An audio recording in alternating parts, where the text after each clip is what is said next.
All right, everybody. Persecuted author again.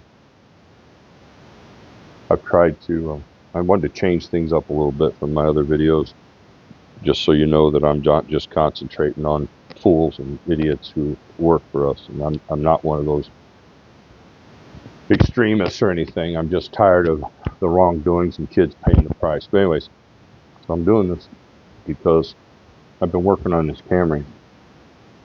And we all get codes all the time, the hesitations and stuff like that. When I did this car and I bought it, that guy smoked the water pump bad. I had to do all the oil pump. Sorry about that. I did oil pump. I did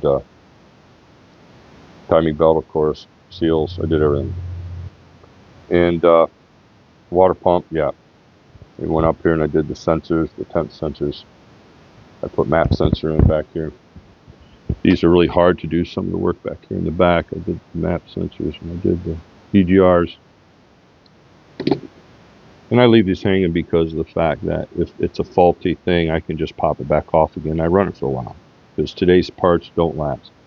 Well, the thing of this is there's all these little clamps. I went by, every little bit of air is, is a vacuum. And I just go through, I cut all the bad ends on, or I try to, like this one here from the top of the EGR was straight and then it went a 90. Well, I mean, airflow is the same as water flow. Make it smooth, smooth. Maybe it's foolish to some people. It takes me a few more extra minutes to just do this to me and do a process elimination before I go buy charcoal canisters and everything else. I like these little lights or these things in me. I got them, 6 of them, I think. And good ones for cars, and then the other ones I use around the automobiles. In the end, they show you this is great. The end broke off of this one. It makes for a great big wide spotter, right? Look at that. It was actually worked out pretty perfect. So. But anyways, I did it all the way through the whole thing, man. That's what I do for process elimination. Go back to your charcoal canister, do the same thing. Put that on there. And another thing too, gas caps. They're cheap. I always have a couple of them around. We don't own brand new stuff. Can't afford to or whatever else this day and age. I always do my best to work on stuff. I've been underneath this hood a lot. Some of it my mistakes. Oil leak I created I couldn't find.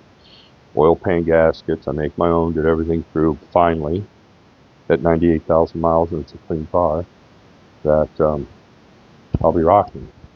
And it's worth every penny of it for what this car is. But for me, those check engine lights can be good or bad. They're annoying. You can live with it if your car is running, if it's not sucking fuel or doing anything like that. Another thing that I do, and this ain't a promo too, but I know it works for my Honda because it just cleaned out my EGR, is I use that Marble Mystery Oil. Oh, here. I should have got a boost to the boodle. I use this. It cleaned. My Honda has a horrible EGR problem. Fouls all the time. I've always got to clean it. Always got gaskets, always know. But I like my Honda, that 1.7. It's an 02. It's bumps and bruises. Still runs good. 5-speed. But I use that stuff. I started putting it in these cars. Gives a little more lubricant.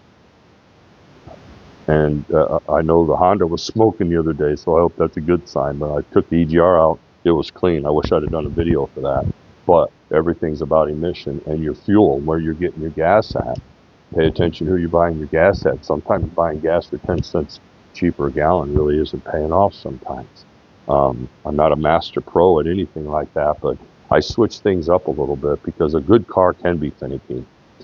I mean, I was married 33 years, I know, we've all been married, everybody's got to work on a solution to make it flow. So that's the same thing I do with this. But you take that into stride, do what you want, and hope the heck you find your resolve without spending a lot of money at a shop, okay? Take care of yourself. Be safe. Persecuted author, I'm out.